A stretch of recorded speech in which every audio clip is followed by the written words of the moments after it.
Oi, gente, eu sei que aqui tá escuro porque eu tô aqui na frente do sol. Então, o que eu disse pra vocês? Hoje é domingo, a Páscoa. E eu vou comer o Kit Kat.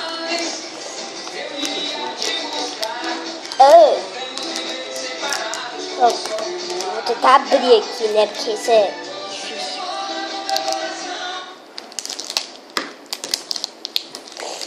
É bom gelado. Não, você me dá um pedaço? Tá. Você já tem o seu, tá lá na sua bancada. Eu te dei, tinha 3 ontem.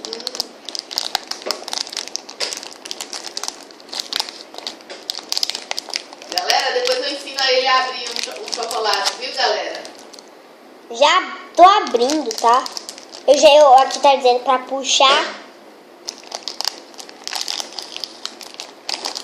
Pronto.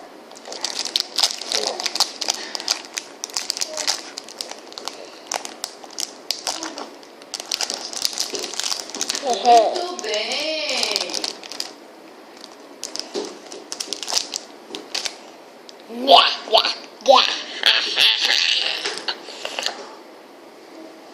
Pra que isso, youtuber? Botou na geladeira, agora não...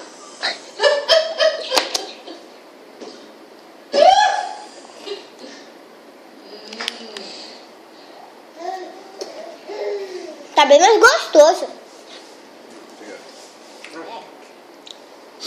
É?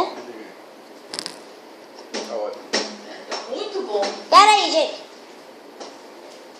Prova pra você ver como é bom gelado. Não acho. Vá pra lá. Você tá gravando um vídeo, Renan.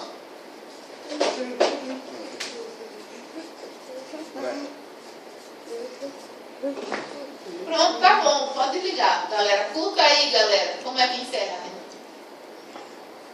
Tchau.